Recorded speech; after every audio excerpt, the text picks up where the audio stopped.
This is Radio Health Journal. I'm Nancy Benson. This week, vaccine passports, your ticket to getting back to normal without easily forged paper passes. A flight departing from Moscow to China, where they grounded the flight because they realized that 200 passengers had produced the same negative COVID test certificate. How to prove you've been vaccinated with an app when Radio Health Journal returns.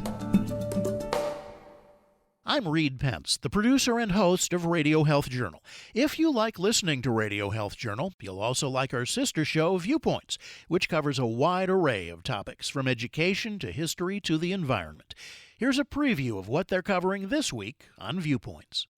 Europa's ocean might harbor complex life, and that's probably the only place in the solar system where you can say that. The journey to Jupiter's icy moon Europa and why it matters. Then, we have this mentality in our classroom that we're all in this together, no matter what it is, whether it's math class or whatever's going on in the world. The benefits of learning back in person.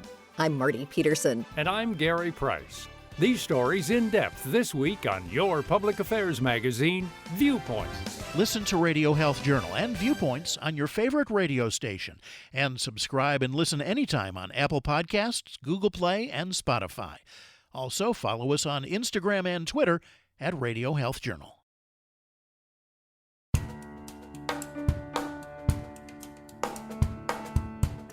About a month ago, we talked briefly about what society may look like as the COVID-19 vaccine rolls out, when some people have been immunized and some haven't. It's likely that schools will require students and teachers to get a COVID shot before coming back next fall, and it's perfectly legal for workplaces to require vaccination for employees to keep their jobs. But some experts believe it may go farther than that, at least until we reach herd immunity. Immunization may become a ticket to a normal life. Airlines, restaurants, and sporting events may not let you in if you can't prove you've gotten the COVID vaccine. And it's all perfectly legal. Many countries still today require proof of yellow fever vaccination in order to cross borders. And another historical precedent is our schools. I have to, every September, ensure that we produce my kids' immunization records to register for them for school every September. So this is something that society's been doing for a long time. That's Paul Meyer, CEO of the Commons Project Foundation, a nonprofit that's created a vaccine passport app in association with a wide variety of groups, including Microsoft, Oracle, the Mayo Clinic, and the Rockefeller Foundation. The app, called Common Pass, aims to be an internationally accepted digital certificate that you've received the COVID vaccine. It's pretty reasonable to expect that some communities, some institutions, some businesses will require their employees, their customers, do either get tested or get vaccinated as a measure of public health. What we're doing is we're trying to provide the digital platform that enables it, but ultimately those are decisions that lie with those communities and those institutions to make for themselves. But what we're trying to do is say, well, if they do make those decisions, we want to ensure that they can actually rely on the credentials and aren't relying on easily forged pieces of paper, which is the current situation. Plenty of paper passes still exist. Many airlines require proof of a negative COVID test to get on their planes, and many countries require the World Health Organization's yellow card for entry, proving you've received a yellow fever vaccination. The yellow card is recognized worldwide, but even that is a forgery-prone paper pass. It is, and with some Dr. Chicken Scrawl handwriting on it, right? I mean, if you think about the old yellow cards, I think I still have one in a drawer somewhere, used to be tucked inside my passport, and they are easily forged. But if you actually, I'm sure you've probably seen some of the headlines over the last few months of people faking COVID test certificates. There was a story I saw of a flight departing from Moscow to China, where they grounded the flight because they realized that 200 passengers had produced the same negative COVID test certificate. We're seeing this. There have been reports of, COVID test certificates on the black market. I'm sure that'll be coming with vaccination certificates as well. But if a COVID vaccine certificate is so valuable, won't people just set up the Common Pass app to say they're immunized?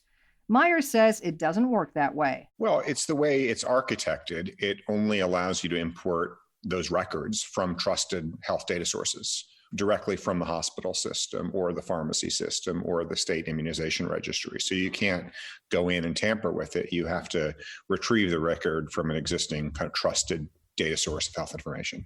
What CommonPass then does is says basically, okay, you want to prove to an airline or a workplace or a destination that you satisfy the requirements, but you don't want to have to hand over your health records in order to do that. And that's what CommonPass enables. The Commons Project has a lot of experience with that already. In fact, the CommonPass app is really an adaptation of an app that's already in use. Their app for proving a negative COVID test is already accepted by all 3 major airline alliances. Before COVID, we've been working for over 2 years on Common Health, which is a platform that lets individuals access and collect their health information, and they decide to share it with a new doctor, for example. So this is a problem that needed solving before COVID. It's going to need solving after COVID, of empowering individuals with access to and control of their health information to improve health. What COVID has done is just created a new reason that people actually need that, because we are going to have to produce and demonstrate certain aspects of our health information for the kinds of purposes that we're talking about here today. With all that experience, Myers says developers have learned how to keep your information safe, something that's really important when it comes to your health. It's a huge issue. We're obviously very, very focused on it. And I think, we have sort of kind of world-class sort of security protections in place. But one thing that's really important to bear in mind is there's not a big central database here. Ultimately, an individual is pulling their information down to their phone, and it's not stored on the cloud or in a sort of central database. So there's not some big database to hack into. Ultimately, your data sits on your phone in your control. So there's no one place to go to try to hack in and pull lots of data down. So it makes it easier to secure because it's a decentralized model where each individual has control of their own information on their own handset. The CommonPass app doesn't take the route of the Yellow Pass developed by an organization involving almost every nation around the globe. So getting the whole world to accept a privately developed vaccine pass app may take some doing. But Myers says a nonprofit developer makes sense. We do think this is a public good, and that's why we are operating under a nonprofit public trust structure, that this really shouldn't be a commercial venture seeking to extract profits from this sort of a service. From a government perspective, the government hasn't done it. And also CommonPass is designed and is working to allow people to travel between countries. So there is no one government that would do it on behalf of other governments. So it really is a problem that needs solving. And it's not a problem that is naturally solved by big tech companies, and nor is there a particular government agency that's well suited to solve it. And that really was why we started the Commons Project, to be able to solve these kinds of problems that need digital solutions for the common good. More information on CommonPass is at commonpass.org or through our website, radiohealthjournal.org. The Common Health app is available on Google Play. Our studio producer is Jason Dickey. I'm Nancy Benson.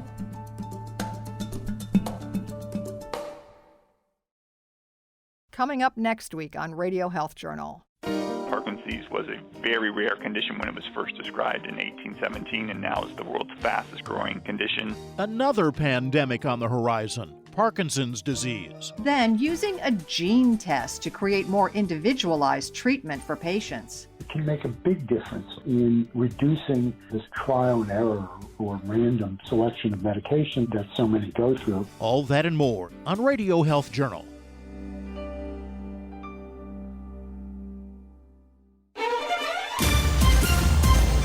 And that's Radio Health Journal for this week. Radio Health Journal is a production of Mediatrax Communications. Follow us on Twitter, Facebook, and Instagram to learn more. And check Apple Podcasts, Google Play, and Spotify for a library of past programs. Plus, you'll always find previous segments and information about our guests at radiohealthjournal.org. Join us again next week for another edition of Radio Health Journal.